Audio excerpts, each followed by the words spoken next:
Aujourd'hui, on va répondre à une question d'un abonné de la chaîne YouTube à propos des comparatifs en anglais. Donc, il m'a envoyé un message via le formulaire de contact sur mon site et il disait bonjour, étant un abonné de YouTube et apprenant l'anglais peu à peu chaque jour en regardant ou en revoyant vos vidéos, merci de nous suivre au passage, je voudrais vous demander s'il vous serait possible de pouvoir faire une nouvelle vidéo sur les comparaisons. Donc comparaison d'infériorité, de supériorité, d'égalité, le superlatif, etc. Je vois ça en cours en ce moment, mais ne comprends strictement rien. Merci d'avance de prendre le temps d'étudier ma requête. À bientôt, bonne continuation. Bon, merci pour la question. En effet, super suggestion pour une leçon. J'avais déjà en plus écrit une leçon comme ça sur mon site, donc on va pouvoir la compléter par cette vidéo. Donc, au début, je voulais tout faire dans la même vidéo. En fait, on va séparer en deux vidéos. Et aujourd'hui, on va voir juste les comparatifs. Ça va déjà faire suffisamment de contenu pour que ce soit quand même assez consistant. Et on verra les superlatifs dans la prochaine vidéo. Ça permettra de mieux découper pour que ce soit plus facile à retenir. Donc juste, qu'est-ce que c'est les comparatifs et les superlatifs? C'est quand on veut dire plus que, ce qu'on appelle le comparatif de supériorité, moins que le comparatif d'infériorité, autant que c'est l'égalité. Par exemple, il est autant, autant enthousiaste que l'autre pour commencer ce cours. Voilà, ça c'est l'égalité. Le plus, c'est le plus grand de la classe, le moins grand de la classe. Ça, c'est le superlatif. Souvent, le superlatif, on compare à un ensemble. Par exemple, le plus grand de la classe, le plus grand du monde. Enfin, il y a souvent, on compare. Voilà. Bref. On est parti aujourd'hui sur les comparatifs. Alors, on va commencer par faire un résumé de la leçon en 3 lignes. Comme ça, ça va vous montrer dans quelle direction on va aller. Et ensuite, on va découper ça petit à petit. Donc, déjà, on fait une différence entre ce qu'on appelle les adjectifs longs et les adjectifs courts. Les adjectifs longs, c'est ceux qui ont 2 syllabes ou plus. Donc, pour les adjectifs qui ont 2 syllabes ou plus, on va utiliser more than. Et pour les superlatifs, the most, même si on verra les superlatifs dans la prochaine vidéo. Voilà. Pour les adjectifs courts, c'est ceux qui ont une seule syllabe, on va rajouter la terminaison ER à la fin de l'adjectif. Et pour le superlatif, the, et on termine par EST. Bon, on verra ça dans la prochaine vidéo. Et ensuite, pour le comparatif d'égalité, on mettra toujours as, puis l'adjectif, puis as. Voilà. Allez, c'est parti, on va voir ça. On va commencer par le comparatif de supériorité, ensuite d'égalité, ensuite d'infériorité. Voilà, de haut en bas. Alors, c'est parti, comparatif de supériorité. Donc, c'est quand on veut dire plus que. Il est plus intelligent que moi. Il est plus intelligent que moi, etc. Par exemple, il fait plus froid qu'hier. Ça, c'est la version française. Bon, comment on fait en anglais pour dire, voilà, il est plus intelligent que moi, il fait plus froid qu'hier en anglais? Eh bien, c'est ce que je disais tout à l'heure, on dit more than. Par exemple, he is more intelligent than me. Il est plus intelligent que moi. Facile. Intelligent, c'est un adjectif long, donc j'ai mis more than. Si j'utilise un adjectif court, donc ici avec le synonyme de intelligent qui est smart, he is smarter than me. Là, vous voyez, j'ai rajouté ER à la fin de l'adjectif. Voilà, c'est à peu près tout ce qu'il y a à savoir sur le comparatif de supériorité. Pour dire plus que, on dit more than. Pour dire plus, on dit more.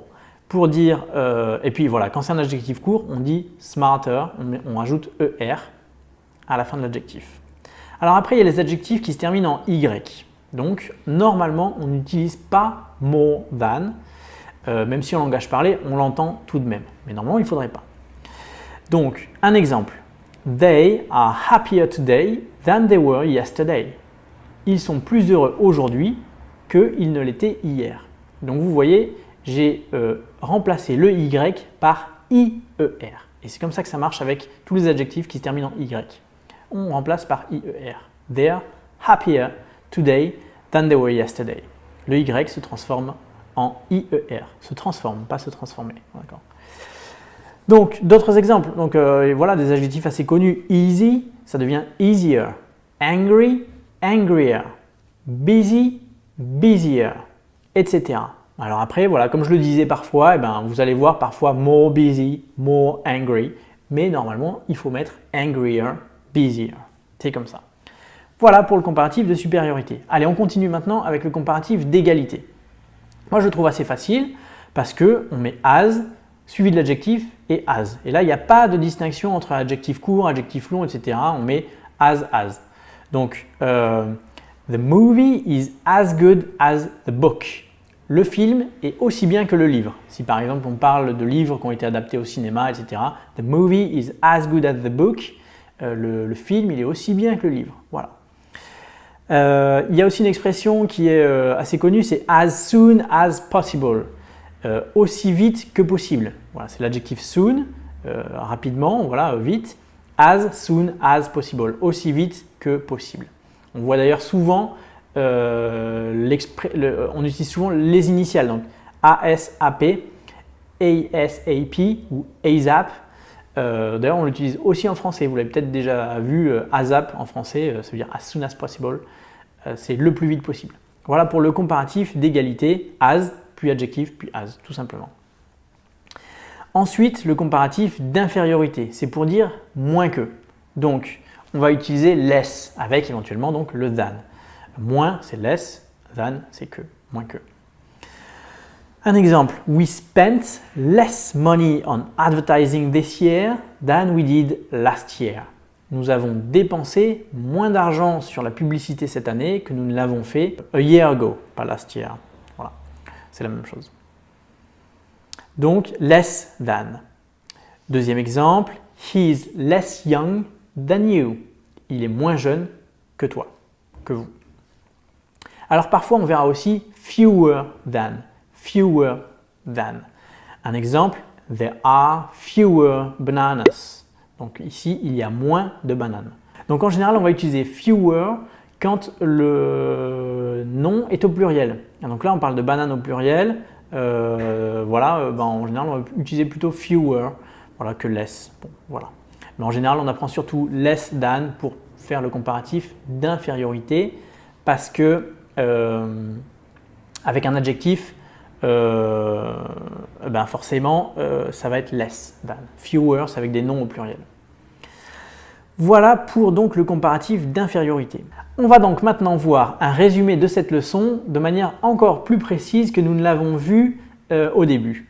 Donc, pour les adjectifs longs, on utilise more ou more than, sauf pour les adjectifs qui se terminent en y, pour lesquels on va mettre IER et on enlève le Y.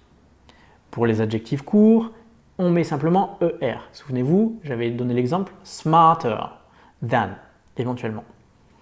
Pour le comparatif d'égalité, on dit as plus adjectif et as. Tout simplement, là c'est toujours pareil, c'est facile. Autant que c'est as, l'adjectif, tall as, voilà, aussi grand que. Pour le comparatif d'infériorité, on va utiliser less than. Parfois, on peut dire fewer quand il s'agit d'un nom, quand ce n'est pas un adjectif. Par exemple, j'avais donné l'exemple fewer bananas, moins de bananes que. Voilà. Et quand c'est au pluriel. Voilà donc pour l'essentiel de ce qu'il y a à savoir là-dessus. J'espère que ça vous a aidé. Si c'est le cas, merci de mettre un petit pouce vers le haut pour mettre un petit like. Et puis voilà, merci de nous suivre. Dans la formation anglais base niveau 2, on a une leçon là-dessus qui creuse un petit peu plus le sujet. Voilà, donc n'hésitez pas à nous rejoindre également sur l'espace membre. Donc il y a l'accès à tous nos cours sur l'espace membre avec des quiz, etc. Des formations qui sont progressives, pas à pas, structurées, etc. Bon voilà, en tout cas, j'espère que cette vidéo vous a aidé. Dans la prochaine, on va voir la suite, c'est-à-dire les superlatifs de supériorité, d'infériorité, etc. Donc à bientôt pour la prochaine vidéo. See you guys, bye bye.